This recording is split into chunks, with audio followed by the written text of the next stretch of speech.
welcome to episode 11 of the Matlock podcast. A Traitor in Thine Own House. In this week's episode, Madeline has to fend off an aggressive attempt by Sarah and Shae to unravel her deceptions, while helping Olympia with a corporate espionage case. With the meerkat on her trail and headed to speak with a source in Georgia, can Madeline stay one step ahead, or will she end up hoist with her own petard? Lost his marbles a couple of years ago. Now he's all into green initiatives and saving the planet. Sounds like a nut job. Right? Good morning, Ian. How are you? I'm not too bad, Gerry. How are you? Oh, wait, you know me, not one to complain. I feel awful. There's nothing but complain all day. The wife always says that she'd rather she be ill than me because of my... You agree? I always tell her it's because, she's like a clapped out old Honda. I'm like a finely tuned Formula 1 car. Whenever something goes a little bit wrong with me, I get it worse. I get it bad. Right. But she can just rumble along. She isn't happy with that comparison, I'll be perfectly honest, but... No, that's maybe not your strongest analogy. No. I found this episode quite frustrating. Why? Because people are having negative consequences for not doing they're being tricked and then suffering for it as well. I don't like it. However, it was good to see Billy finally grow a pair. Last week you said you didn't like his character turn. I didn't like his character turn last week. This week I thought it was better. Okay. Socials? You can contact us to discuss all of our controversial and less controversial views at Colombo Podcast on Facebook, Twitter, Instagram, Blue Sky. And if you want to hear next week's episode 1 week early, go to our YouTube channel, Colombo Podcast Productions. I don't think it's an exaggeration to say no one's ever felt worse than me just now. So I think we should crack on.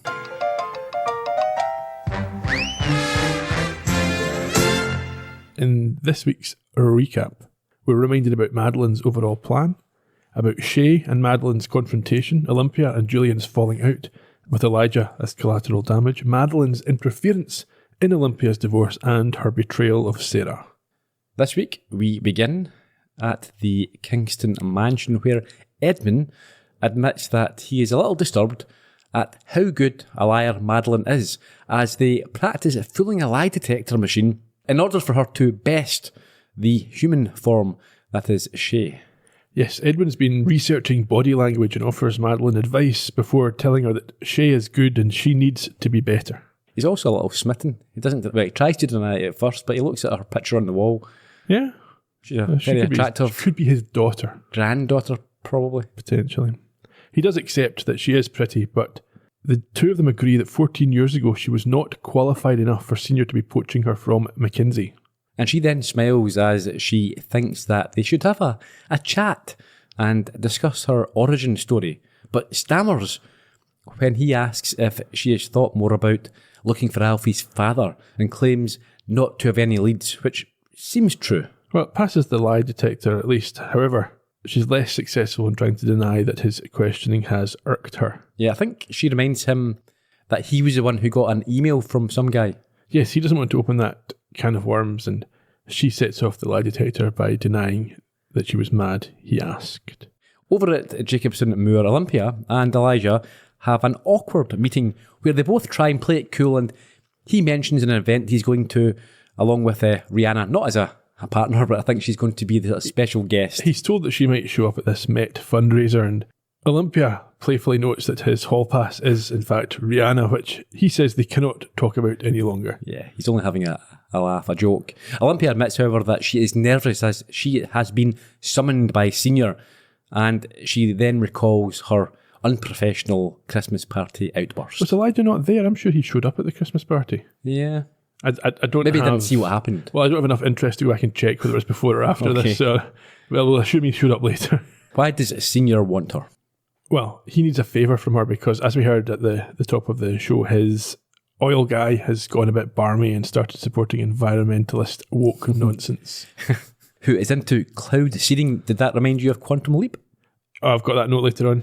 Okay. Yeah. Yeah, so this ex-oil baron is now involved in environmental activities. I'm not sure baron's the right word, is it? I'm not sure. I mean, does everyone who works in oil a baron? I think so. Okay, fair I'm not sure you can be a little bit of an oil tycoon. Okay. If you're involved in that, you're making big money. Fair enough.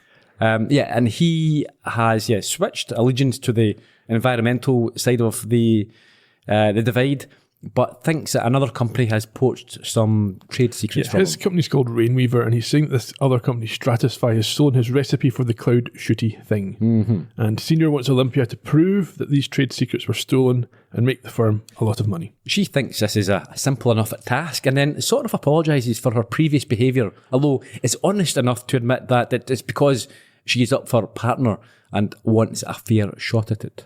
Yeah, she says this is her way of being transparent and wants to know whether she does have a legitimate chance to win the partner position. He doesn't directly respond to this, but wishes her luck with Rainweaver before doing one more thing.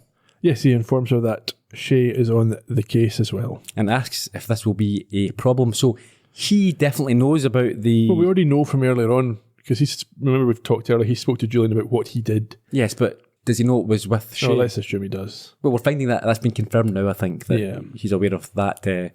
He wouldn't ask if it was okay if he didn't know there was a problem. Olympia is quite obviously shaken by this news, but tries to play it down and tells him there's no issue. Indeed. In her office, though, she rants to Madeline about the fact there must be somebody else who can do what Shae does. And now, this seemed a bit odd. He has told her that she is involved in the case. Yeah. She immediately just tries to go out and replace her. That won't be allowed. Senior says... It certainly wouldn't, but she's just ranting, I think, at this point because she's upset about it. Yeah. In any case, Madeline advises her that she work with Shae to show that she is professional and above all the personal politics. Yes, it doesn't affect her work. Now, yeah, so this, I mean, to show to whom? Just to Senior? To the other partners. Okay, so is a lot of people aware of this then? So who would it think they would be aware of it if she refused to work with her. Yeah. And then the ones who are aware of it also get this added element. Olympia, however, does not want to rise above things. What does she want to do? She wants to find a hellmouth so she can send Shae back to her own people. But after consideration, she agrees with Madeline, especially when she offers to interface with Shae and wonders what she used to do without her. This is exactly where Madeline wants to be. Well, exactly. She's probably pretty pleased with this. However, in the U3 office, Sarah is probably wishing for a hellmouth of her own. Madeline Matlock will pay. Mark my words. She stole Audrey's case from me. And gave it to me, and I won it. Have you seen my cologne? Thankfully, no. And she gave the case to me first, Billy. And then she snatched it away with nary a thought of the wreckage. Fie upon her. Fie. Fie? Fie. When my anger is at a 9, I listen to Victorian novels to bring it back down to a 7. What do you do when you're at a 10? I burn it all down. Well, take a deep breath. She's coming. Good morning. Maybe for you, turncoat. Sarah, I know you're angry with me, but I'm hoping that you and I can move forward. As soon as you rewind time and give me back the case I deserve. Which I won. Irrelevant. I disagree. Billy did a great job. I believed he would, and that's why I gave it to him. I don't believe you. And until you tell me the truth, thou hath made a sworn enemy out of me. I agree with Sarah that it is irrelevant because no one's saying that Billy couldn't have won the case, but that's not the point. It doesn't mean to say because Billy won it that she wouldn't have. She was given the chance and it was removed from her. So that's what the opportunity is what she's been deprived of and what she's arguing against. She's showing a lack of emotional awareness, though, by ranting to Billy about this, because there's no way that he's not going to take it personally when she says that you shouldn't have had this opportunity. That's true. However, what is personal because it was removed from her. Yes, so I understand how she feels, but Billy's the wrong person to be talking to about it, even though he's her friend. When he's involved in the situation, and from his previous responses, we know he doesn't agree with her, and also from the way he behaved last week in the episode, it just doesn't make sense from any perspective for her. She's not going to get anything from this. It's only, shouting into the ether. It was quite amusing, but do you think her character has went too much towards a caricature, a cartoon type with persona? The stuff. Yeah. I mean, I enjoyed it's the kind of thing that would be funny if it was done, if she was doing it playfully, but the fact that she's serious with it is a little bit odd. Yeah. Anyway, the four of them, that's the U3 and Olympia, are in the conference room, I think pretending to enjoy the New Age group prayer beginning to a meeting instigated by the barefoot Ben Vogel, who is there with his employee Todd, his right-hand man, I suppose, his chief scientist. Hippies. Yeah. Sarah and Madeline glare at one another across this prayer circle. And did you enjoy the way that he wrapped up this? Remind me? He says, as we open our eyes and embark on our collective litigation, Yes. let us remember why we're here. The planet's in crisis and we are the helpers. Yeah, I mean, this laid-back facade is quite quickly dropped as he insists that he wants to go after Stratify for stealing his or Todd's Yes, there's technology. a lot of time that I think we can skip over here in the Ben-Todd relationship. Essentially, Todd's a genius, Ben brought him on board, and they have helped one another. We don't really need to get into all the who mentored who and who it's how many months where. He thinks Todd's I think he refers to him sort of Einstein levels of genius. He thinks he should have a following like Einstein, yeah. Yeah. Yeah, and there's a whole lot of stuff about chronological age and biological age. And Well, let's not skip over that. He very abruptly asks Madeline how old she is. When she says 75, he talks about, yes, how Todd has brought him back down to 28 from 43 in terms of his biological age. yes, this encourages Mumbo-jumbo. Madeline to ask Todd out for a drink, which he refuses on account of alcohol being poison, which is an important point to remember for Yes. later. Well, I'm not sure it is. I mean, it is It is in terms of the way it's... but I don't think it's... Yeah, I don't think it's quite as relevant or the slam dunk that maybe they think it is. Okay. Anyway. Olivia points out at this stage that after 11 months of litigation, they're still to prove that Stratify are using their intellectual property. Yeah, and doesn't accept his answer that the founder is basically a hack or an idiot. She wants proof. So he tells her that they poached Marco, who had worked under Todd, and he had worked out how to get silver iodide levels down to untoxic levels, and this is the stuff that they shoot in the clouds. Well, as anyone who watched Quantum Leap will remember, silver iodide is exactly what Al told Sam to use to make it rain. This is a nonsense, isn't it? Well, it was a nonsense in Quantum Leap, and I'm sure it's probably still a nonsense now. Yeah. I mean, I'm not saying that you couldn't do something which makes it a little bit of precipitation, but, you know, starting solving sort of crop Is this crisis the same and thing things. as chemtrails? In my mind, it is. Okay. Apparently this substance is toxic in high concentrations, but they have reached a figure of 40.28, 10 micrograms below the limit. However, an environmental group called Planet Now are still hounding him and have been since he worked for Exxon, the oil giants, previously. And so Madeline asks why he jumped sides. Yeah, he says, did you ever wake up thinking you've done most of your life wrong, which causes Olympia to react. Yeah, I think her and Madeline do, because he talks about having a kid. When he had the kid, that was when things changed. And he now intends open sourcing his new technology. Yes, so making it freely available. Yes, and he says that Stratify would hold these patents as long as they possibly could if they were granted them. And then Olympia asks if Stratify used Todd's formulation, would their output levels of silver iodide be the same as his?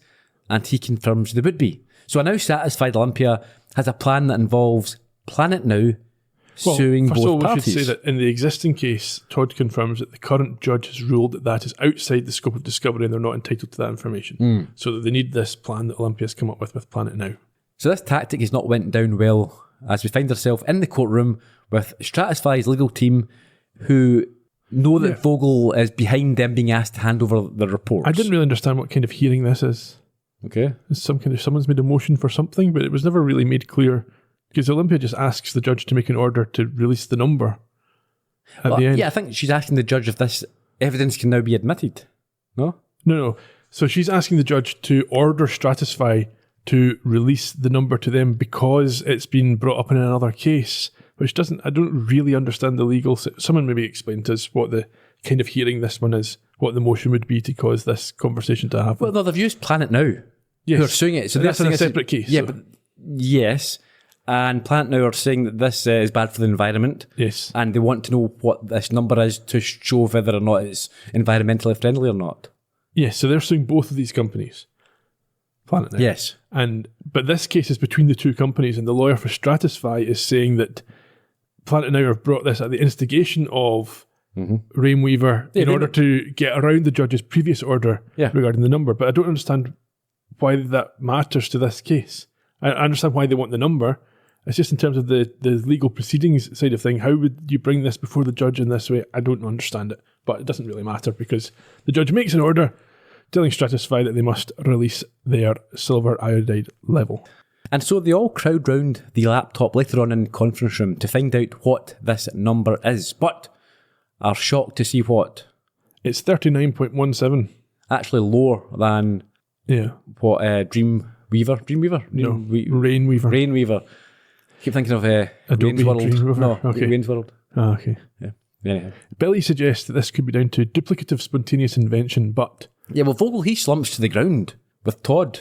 yes, very unconvincingly, but yes. And I think Olympia kicks off her shoes and joins Yes, to them. join them in the ground to have this conversation. Todd says that this 39.17 is not proving that Stratify have separately come to the same technology. Why not? Because they have also reached 39.17 just 3 weeks ago after Marco left the company, which means that someone currently working for them is leaking to Stratify, and Sarah menacingly notes that means there is a traitor in their own house, as the title of the episode goes. And we're obviously meant to think it's Todd. Are we? Yeah, that's what I thought. Okay. That's the obvious. It could have been Ben. Anyway, out in the corridor, Billy thinks that this is where they do their usual thing with servers and hard drives, and he thinks the thief must have been taking the data from the server, so they need digital forensics. At which point they run into a sort of chastened Shae, who seems a bit sort of down almost, sitting outside Olympia's office. Yeah, she says she's happy to help, although the atmosphere is extremely uncomfortable. I think that's why she's down. She knows it's But awkward. she's normally quite happy with that. Like, she can use that to her advantage, but here she seems almost like she's been... I don't even really know how to put it. I don't know if someone's had a word with her to say, back off or something, but it doesn't transpire anyway. Anyway, the atmosphere does not improve after Olympia tells her that Madeline will run the deposition and she has to find the liar. Yes, although that's her specialist subject. In preparation for this, Madeline then tries to make nice with Shae, who notes that Olympia hates her and Madeline is Olympia's lackey, so she has nothing much to say to her. Yeah, she acts like this hurts and insists that she is a friend of Olympia as well as someone trying to get ahead in the firm. And as Shae is an important person, she'd like to start over with her. However, Shae has something to bring up. Well, she says, first of all, that you could find out about me from LinkedIn. Because she knows that Madeline spent 2.5 hours looking at her account last night. I don't know that LinkedIn actually gives you that information. It would tell you who visited. I'm not sure it would tell you how long they spent on your profile.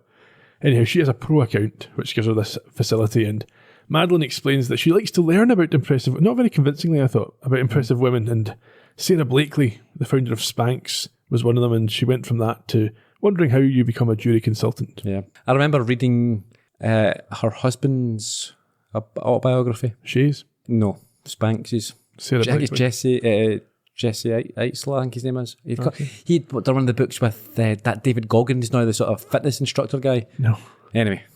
Shae probes back at Madeline, asking whether they didn't have jury consultants at her old firm, and then digs into the details a little bit. Yeah, she almost challenges her to name the company that she worked for. Yes, this reminded me again of Quantum Leap, of the leap between the states when the Confederate soldier was trying to remind or get Sam to repeat the town that he'd come from, as if he would forget his own lie. Now she does, as a Mr. Oliver Thumner LLC, who she worked with about 20 years ago and has not seen the other three of the team who also worked at that time. But Shae thinks that she is talking to make her lose focus.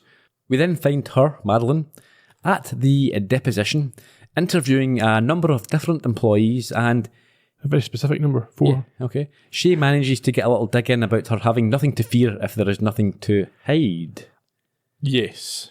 So that's in response to a couple of the engineers saying that the company tracks everything that they do.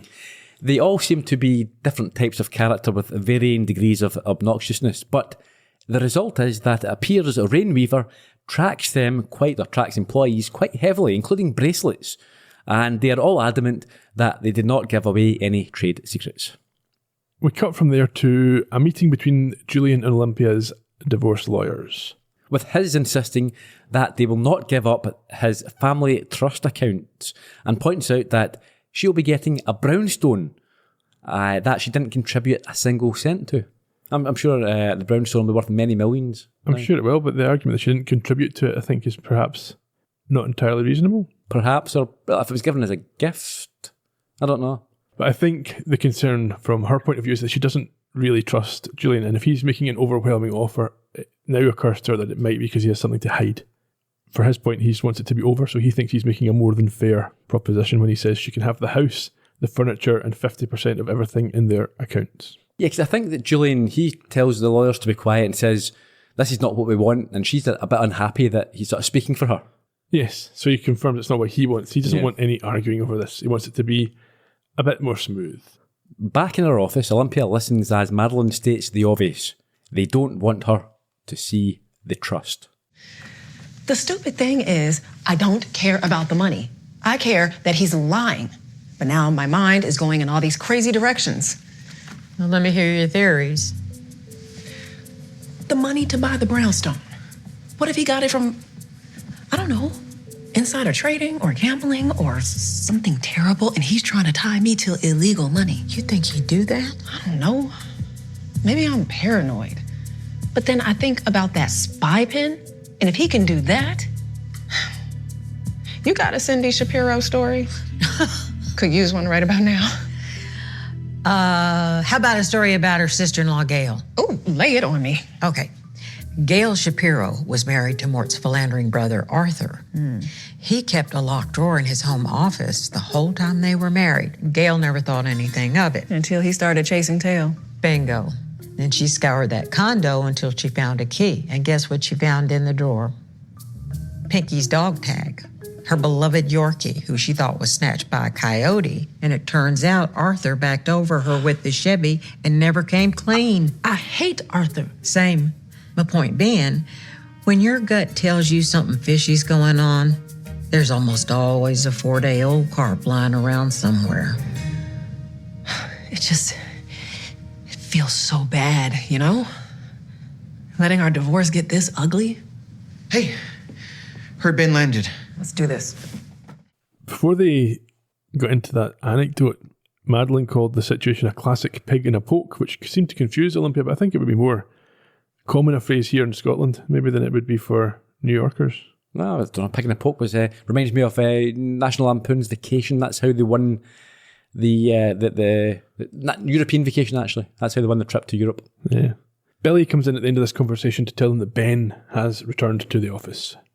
So the four of them listen as Shae delivers her opinion to Vogel, Ben. Yeah, she explains to him that it's not as easy as looking for who is a bit shifty. She talks about gestures having to line up with words and emotions, but she believes that all 4 engineers are being honest and there's no suspicious data movement, spikes or large data transfers. At this point I've written, was it Todd? You were onto that 2 scenes ago. At this point, Vogel looks like he's about to say something, but tells them that he needs to take a walk to get his bearings, and he gets up and he leaves. A confused Shae asks what's just happened, but Madeline's figured it out. Well, she says that he has realised that Todd must be the mole, as he is the only one who could store that much data in his head. Billy doesn't understand how someone could betray the guy that mentored them, but Sarah points out that people betray each other all the time, especially in the workplace. Isn't that right, Matty? Yes. Olympia picks up on this. Yeah, I think they all pick up on it, actually, not just Olympia. And she asks what she means. And so Sarah quickly covers by claiming that Madeline is very perceptive and they should look at Todd. They're all going to do that. However, Shae has picked up on this drama or tension between Sarah and Madeline and wants to interrogate it a bit further. They're going to look into Todd, and Madeline suggests focusing on his wearable tech. Yeah, she says this should show where he has been. But I've noted here it's unlikely that he's going to go to a workplace somewhere. If he's, handing over documents, you don't go to your rival's business. No, it's very unlikely. Yeah, so they will have to do a bit of triangulation, I think. Yes. Shae, meanwhile, has picked up on this drama between Sarah and Madeline and wants to interrogate it further. So she approaches Sarah in the corridor after the meeting. I think maybe a wee bit after the meeting, because Sarah's now got earbuds in. Yes, she interrupts her Victorian relaxation listening to form an ally by telling her that she has noticed the tension between the pair and doesn't trust Madeline. Sarah thinks that ever since she started, she's had this feeling that she's using that infuriating little aw shucks routine to hide the fact that she's a highly skilled political monster who's ready to claw out your eyeballs and devour your brains. Exactly. She is very perceptive. Yeah, and then she's Spot going on. to get gaslit out of this position, but She likes this and invites her to go talk some more. which they immediately do in a room. Yeah, they go to the I think it's the U3 office, where Sarah expands upon her suspicions by showing her she could only find one article online about Madeline's previous employer, and that she is sure she lied on her resume. Yes, exaggerating her experience, but they need proof of this. Yeah, to get her sacked. I mean, that's what they're going for, right? Yeah, but Sarah doesn't understand why Shae has a problem with Madeline. Of course, she can't tell the truth, and somewhat unconvincingly responds that dishonest people are dangerous, and then tells her to remember about how she treated her, and coupled with her raging insecurities, she has to investigate harder. That's a bit of a backhanded thing, isn't it? Yes. There?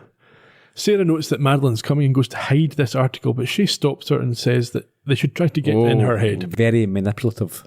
Sarah's impressed by this and tells Shae that she's obsessed with her. Fair play to Sarah here. Kira is away doing her sewing her oats. Yeah. She's told her, I'll get back to you when I'm finished having some fun. I think it's time that She should move on Shae, maybe. Why not? Yeah, she seems to be open to workplace things.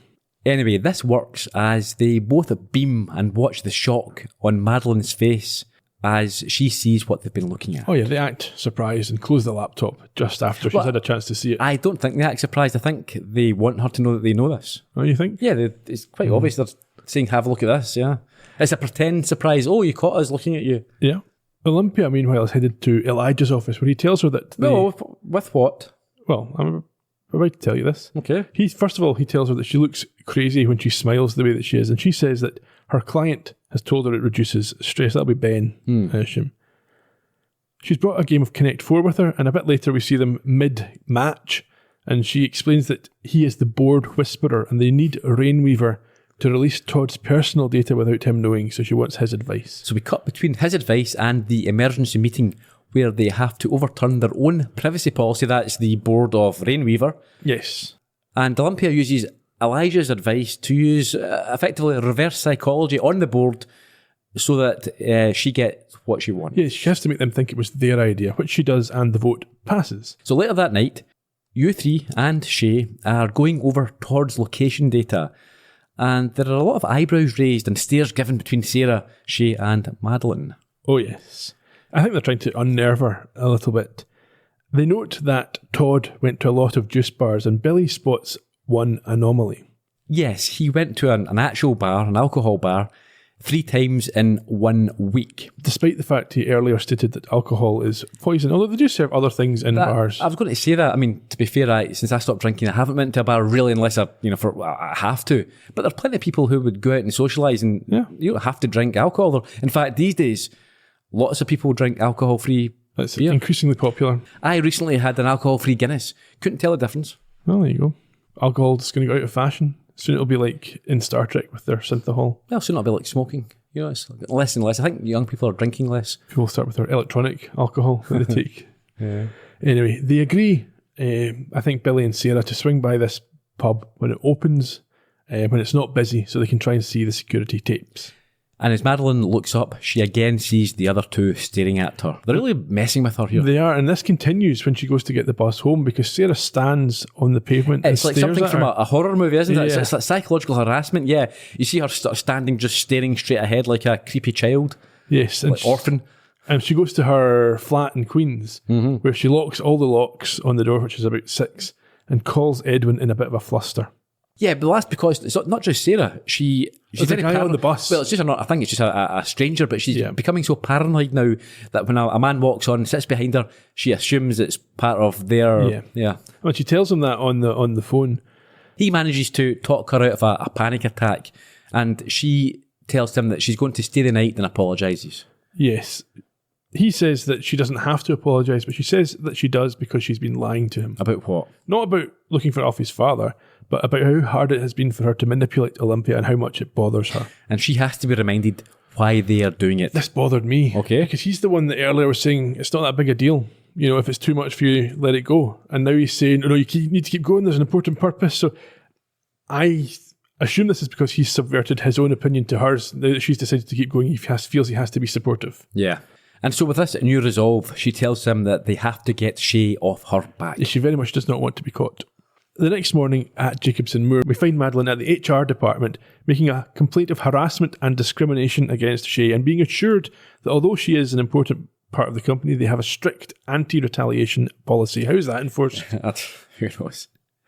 And so now in a perkier mood, in the U3 office, she tells Billy that she's not seen Sarah that day and he is upset that she's not there because they are meant to be going to the bar, and he wants it on record that she's missing. Yeah, he waited here for her until 10:45am, and she'd better not get mad at him. And we see why she's not there as we go to the crying patio where Shae is furiously venting. I am so pissed. Matlock filed an HR complaint against me. I just got a warning. A preemptive attack. Fear hath gripped her heart. Stop talking like that. It's off-putting. A little unhinged. Okay, sorry, but she should be scared because look what I just found. A new lead. Ooh. Mm-hmm. Guess I'm going to Georgia.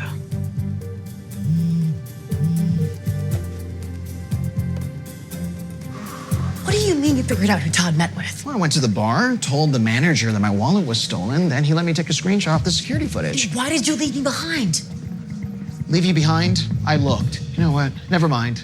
All right, I left because you've been so obsessed with figuring out why Maddie took Audrey's case from you, because it's so inconceivable to you that she could think I'm a good lawyer too. No, it's inconceivable that she would think you're a better lawyer than me because you're not and everyone knows it. You know what? I'm over it, Sarah. And you. Billy. Boss, I got something you should see. Good for you, Billy.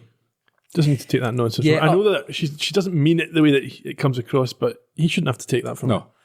No, I'm on board with her feeling that she's been hard done by, but as we discussed, how she's responding to it and how she's dealing with it is not on. She's totally blind to the effect her words have on Billy. She cannot see it from his perspective. And so she upsets him and loses a friend, presumably, over it. In the meeting room, Vogel IDs the man from the bar CCTV footage that Todd met with as who? It's Marco, the guy that left them over a year ago, but Ben does not seem as surprised as they thought he might be. Well, he acts disappointed and saddened, but we see Madeline watch him carefully, and when he leaves, she immediately tells Olympia that he is lying and describes the body language giveaways. This is very... Well, she says that she might not be a human lie detector, but she's just spent the whole afternoon with one yesterday. I'm not sure that would rub on you. It's not just that, it's also the fact that Edwin's been going on at her about body language and things like that. Yeah, but that's only if you believe in this whole sort of body language nonsense. I'm not convinced at all. Well, I often sit with my legs crossed and my arms folded because it's comfortable. And lie to people. And I do that all the time, yeah. In Olympia's office, they discuss the fact that the data shows that after Todd's meetings with Marco, each time he then met with Ben. And at this point, I wondered whether it was them that was stealing from Stratify and maybe they weren't as smart as they were making out. However, that's wrong. They are not sure why, but as they look for Todd's employment agreement, Sarah gets a message from Shae telling her that she has landed in Georgia. Yes, and Olympia is not impressed that she's sitting looking at her phone when everyone else is trying to find a document. So the next thing we see is Shae sitting down across from an unidentified, we don't see him as obscure. I was pretty confident it was Edwin. Okay, at an outdoor restaurant, and she thanks him for agreeing to talk about the Madeline. In court, Ben refers to Todd as the beating heart of their company before Olympia turns on him with the data from the trackers, and he asks whether she's able to do that. This didn't sit right with me at all. It's almost as if she's turning on her client. Yeah, well, it didn't really happen. This is just a imagined scenario. They're actually in Senior's office, and she explains that she cannot do that, much as she would like to. However, maybe she'll go behind his back, just like he did to her. Well, that posturing over, Olympia notes that the action is finished. Todd confessed Stratify is folding, and her loyalty is to him as her client. To which he remarks, a little bit of bad for a whole lot of good. This, very unethical, I think. Yeah, so I think working backwards from this, unravelling a bit, he has come to them for this purpose, knowing that they were good enough to unravel everything that he'd put in place to get this outcome. Todd's contract had a $15 million payoff. We didn't mention that before, but so he's fine. Todd's fine. He's got his $15 million. Stratify are gone. They've gone bust because they can't afford to deal with this outcome, and he feels like the way is clear for him now in this field. Whether he goes open source or not, Olympia's not convinced that he will, I don't think. But she also tells him that she doesn't like being lied to and recommends that he thinks twice before doing it again. He agrees and tells her that she is to represent him the next time as he gets sued a lot, and then advises Senior not to ever lose her as he walks out. At this point, he, Senior, compliments her work, and she gets up to return to cases that don't make her feel dirty in the morning. Yes. But she then asks whether he will vote for her in the partner race. And he says, what, over my son? And how does she respond? She uses Ben's phrase about a little bit of bad for a whole lot of good. But we also know from the early episodes that he often sides with her over Julian. Yeah. In the aforementioned Julian's office, she enters to inform him that she is rejecting his offer. Yes, because she doesn't trust him. She doesn't want to go to war, but she will do it. Yeah, she says that during their marriage, she let him deal with all their finances so that she wouldn't look like a gold digger. So she wants the secrets to come out, and although she doesn't want to, as you say, she's happy to take this the distance. In Olympia's office a wee bit later on, Madeline appreciates Olympia's Machiavellian point of view, which kind of justifies some of her own. Yeah, they're sharing a whiskey or a brandy or something, and accepts that sometimes the end can justify the means. And then Madeline opens up to her about the Sarah situation. Yes, Olympia says she'll help to smooth it over. Yeah, she's quite relaxed about, it's just office politics, not a big deal. Yeah. At this point, Madeline sees Shae through the wall, the see-through walls, return. Yeah, we think that Shae's coming, is going to enter with some revelatory bad news for Madeline about what she found in Georgia. And we get a flashback. Yes, we see that the whole thing was set up by Madeline and Edwin with an assist from Alfie, who is not appearing in this episode for financial reasons. Exactly. Probably. So we flash back to, firstly, to the scene where she said we need to get Shae off her back. Yes. And this evolves into seeing that Madeline is in fact one step ahead, and that they got Alfie to insert a name into this article that referred to her previous job. Yep. And he is the person that Shae was obviously. It was clever in that it's really subtle and that it wouldn't be the obvious thing to do. Well, yeah, I think the subtlety and how much they've put into it is highlighted by the fact that, they had this outside meeting. So he was able to cover for any sweating that may happen when he's lying, and also wear sunglasses to avoid eye contact, which again is the type of things that Shae would pick up on. It's a bit weird that she didn't pick up on that as well, the fact that... I'm not sure if Georgia would be a place to meet you. She's just so suspicious and paranoid about the whole situation. She's going into this and she's being told something that she doesn't expect to hear. But of course, the glowing report that Shae receives is not what she was hoping to hear. And back at Jacobson Moor, she doesn't in fact enter Olympia's office, but turns away down the corridor, having nothing to expose. But moments later is confronted by a now aggressive Madeline. Yeah, she's played her like a fiddle. And she pulls her up for speaking to her ex-colleague in Georgia. She's really putting her on the back foot here. She says that she's going to file another complaint, which will now automatically cause an investigation to be started. And I mean, that would happen if you're like following people and asking down to Georgia to ask questions of that's unreasonable behaviour, isn't it? I only do that in the most extreme circumstances. Brilliantly devious, this.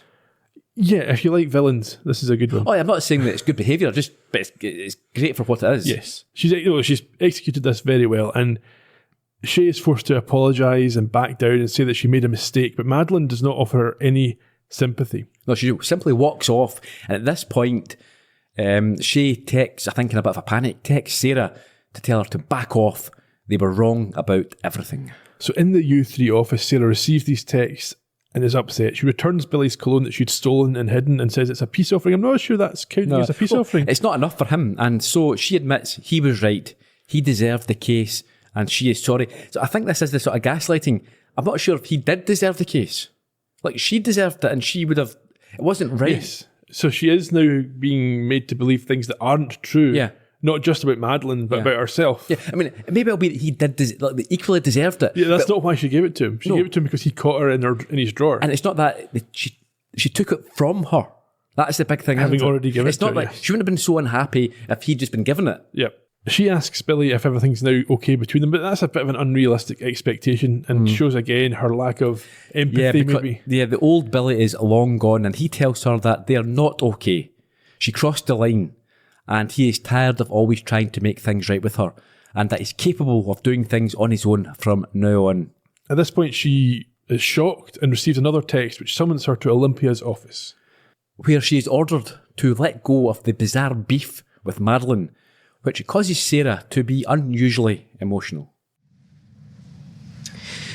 Are you okay? Yeah, totally. I am fine.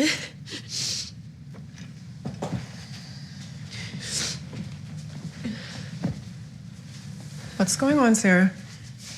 Nothing. I just realized that I'm not as good as I thought I was. And because I couldn't face that, I blamed an old lady. I alienated my friend. I messed up at work, and now I started crying in front of the one person that I most admire. It's okay, Sarah. It's not okay. This is not okay. It is. And you're going to be okay because you have so much potential. But you get in your own way because you're too busy competing and not collaborating. I had to learn the same lesson when I started working here. Really? Really?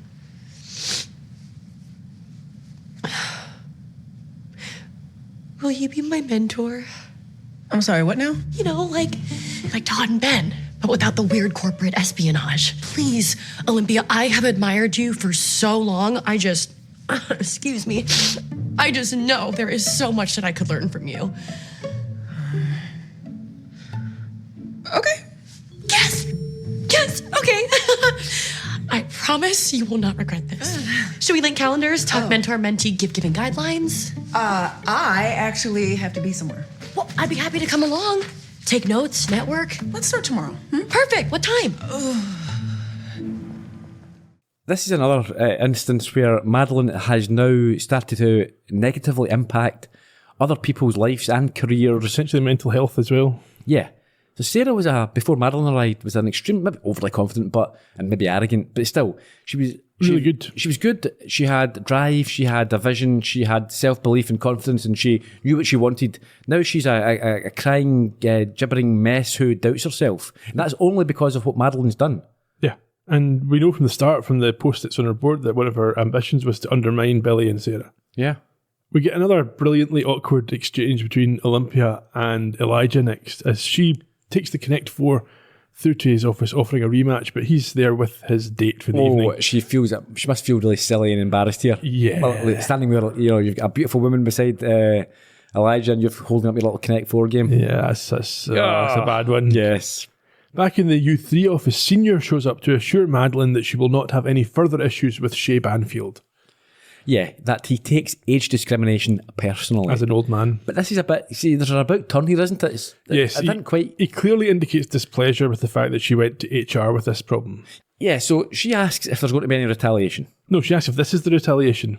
Right, okay, but he assures her it is not, and he's just making sure that she is okay, as he knows that Shae can be overzealous, although that is what makes her good at her job. Madeline then takes a bit of a risk and pushes a wee bit on Senior, suggesting that Shae might have something over him, which he denies. Well, he stares at her for unblinking for a few seconds, but then tells her that she is paranoid. I think she asked, am I being paranoid here? And that he is just fond of her as they go way back before wishing her good night. So he certainly doesn't commit to a negative there. But that's a bold step for her to push Senior because he has a lot of power. Yeah. At the Kingston mansion, Madeline explains to Edwin that she does not buy this suggestion that Shae and Senior just go way back and there's nothing other than that. Yes, she is sure that it has to do with Shae consulting for Will Brexa 14 years earlier. We then get a flashback to Edwin's conversation with Shae. And what do we find out? We find out that when she was at McKinsey, she was in marketing. Not there as a jury analyst. And this gives them a new lead. Marketing was behind the opioid epidemic, and so maybe it was marketing documents that have been hidden, so they're maybe looking in the wrong place. Having worked in marketing, I can say that there was nothing important in any marketing documents. Never. It doesn't make any sense. Why would they have secrets that could end the opioid crisis in marketing? I look forward to them explaining that later in the series. Madeline is pleased with Edwin's work anyway, and he tells her at this point that he looked for that email from after the funeral, but his account has been wiped clean, so she's happy to let it lie and heads for a shower. But as soon as she's gone, we see Edmund look at his phone and see that he does in fact have the email from someone called Joey who wanted to talk. I do feel bad for Shae and Sarah. At the same time, I appreciate how brilliantly executed Madeline and Edwin's plan was here. It's one of these ones where I like it. I like the way they did it, but I feel like it was bad. But also, I don't feel as bad about it as some of the other things that she's done that were just wantonly evil. Yeah. Do you think Olympia's sniffing around Elijah again? Yes. It does seem that way, doesn't it? But Yeah. she never stops. It's always somebody. She's sniffing around Elijah, she's sniffing around Julian, she's sniffing around Elijah. We saw there at the end when she embarrassed herself with her Connect 4, but as she turned away, there was a sort of regret or maybe a jealousy in her eyes. She's thinking, I've made the wrong decision here. What do you think Julian's hiding? Why won't he share the family trust information? I don't know. Maybe I suspect Senior said, no, you're not doing it. It's the family trust. Not doing what? You're not sharing the details of the family trust. Right, okay. That's my guess. I'm assuming it's a Julian's family trust rather than a Julian and Olympia family trust. Yeah, but remember, they want to find. What she's trying to find out is if the money from the brownstone was paid for by a Brexit payoff. Well, that's what Madeline's trying to find Yes. out, yes. But from Olympia's point of view, the fact that Julian's hiding this information, I suspect is not Julian's decision because he seems quite happy to share whatever has to be shared. So I suspect that's maybe a diktat from his father. Okay. Just a guess. We'll find out. Yeah. Okay, in terms of the main case in this episode, just in case you missed any of the detail. I'm not convinced. Did we cover exactly what the resolution we was? definitely did, but I will recap it now. The main case in this episode was a corporate espionage claim by Rain Weaver against Stratify in respect of cloud seeding intellectual property. The case was concluded when the lead engineer at Rain Weaver, Todd, admitted to sharing the data with Stratify, who folded following the case, leaving Rain Weaver without competition in the market. What we also found out was that Ben Vogel, the founder of Rain Weaver, was part of this plan. He'd set this up with Todd to create this situation where that would be the outcome. I'm glad you cleared that up. You got any notes and tidbits for us? Not much. No trivia per se, some production information. The 13th of February 2025 was the original air date in the US. A new director, Hannah Mickelson, not any relation to Phil. Or Mads? I think it's spelled differently. Okay. This is her first directorial role, but she has quite an experienced second unit assistant director. Stepping up. Yep, you may have seen her work in What We Do in the Shadows, Lock and Key, Surreal Estate, Cardinal, New Eden, Northern Rescue, 12 Monkeys, Defiance, or Suits. I do like What We Do in the Shadows. It's Matt Berry one. A returning writer, Sarah Rose Feinberg, who we discussed in 16 Steps. Okay. The cast, I've only got 2 this week because there wasn't really... It was basically Ben and Todd. Ben and Todd, okay, cool. So Ben, played by Christopher Gorham, born in Fresno, California. I've seen her, I'm aware of him from Lincoln Lawyer, but he's quite prolific. He's been in a lot of big shows in a number of episodes. Okay. So you could have seen him in Covert Affairs, Ugly Betty, Insatiable. He's the voice of The Flash in a lot of different animations. Okay. Full Circle, Two Broke Girls, Out of Practice, Medical Investigation, Jake 2.0, Odyssey 5, Popular, and going all the way back to Party of 5. Yeah, not seen any of those things. Have you not? Okay. He's married to the actor Anel Lopez Gorham, and he is a licensed auctioneer. And Todd was played by Ben Ubinus. You may have seen him in Last Gasp series, Good Luck, Have Fun, or Bad Substitute. Yeah, not seen those either. A lot of short. These people often have a lot of shorts. You get the feeling there must be something tying a lot of these people together. There must be like... Well, Brexit have paid them off. Well, it could be that. Next week, Julian and Olympia go head to head as they try not to let their own circumstances creep into their work on either side of a contentious custody case, and this is that moment. Until then, cheerio. Bye-bye.